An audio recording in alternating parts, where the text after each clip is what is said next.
For today's video mga partner, pupunta tayo ngayon ng Bacolod, Philippines Temple, The Church of Jesus Christ of Latter-day Saints. At kung hindi ka pa nakapag-subscribe sa YouTube channel ko, i-click mo lang subscribe button.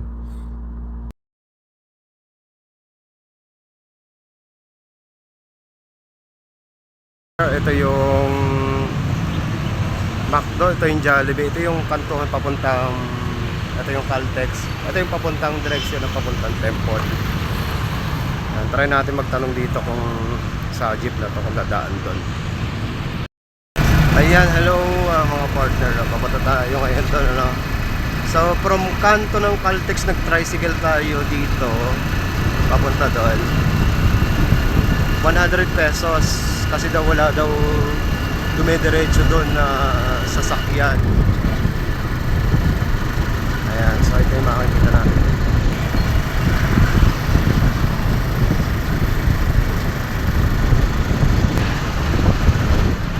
Unang kanto, stoplight. Hindi naman kalayuan yung pagbiyahe papunta doon. Siguro 2 minutes, 3 minutes lang siguro sa tricycle. Malapit lang naman siya. Medyo malayo-layo rin naman kung lalakarin.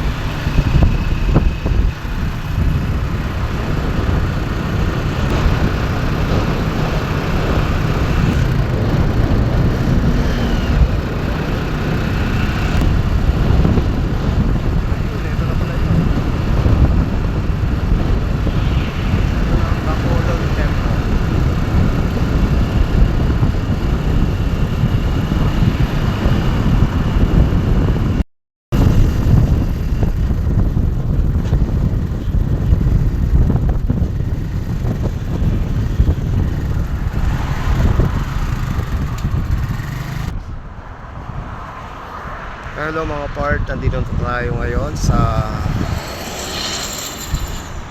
Bacolod Temple, The Church of Jesus Christ of Latter-day Saints. Ito yung House of the Lord. So makakapasok lang dito yung miyembro ng simbahan ng Jesucristo ng mga banal sa huling araw. Ayun, so bali yung makakapasok dito sa temple, yung active member ng simbahan ng Jesucristo ng mga banal sa huling araw. Halimbawa, nabinyagan ka, nakaabot ka ng 1 year na active, no? Ibig sabihin active, na nagsisimba ka, sumusunod ka dun sa mga commandments, no? Ayun, pwede ka makapasok sa loob ng temple, no? Kasi may mga ordinance na ginagawa diyan, kagaya ng baptism for the dead, temple marriage. So libre ang kasal diyan, mga part. Kung member ka ng simbahan ng Jesucristo ng mga banal sa huling araw at magpapakasal kayo for time and eternity, pwede kayong makasal diyan.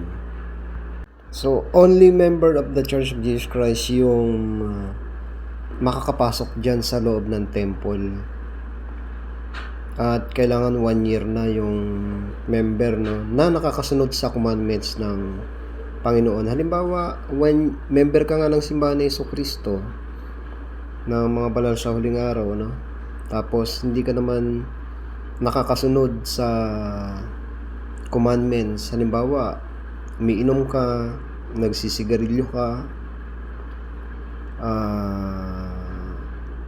o nalalabag mo yung law of chastity, sa Tagalog yung kalinisang puri, hindi ka makakapasok sa house of the Lord. Kumbaga hindi ka karapat dapat na makapasok. Thank you mga partners. Sa mga hindi pa nakapag-subscribe, please subscribe my YouTube channel. Paklik na rin ng like at ring bell. So thanks, God bless.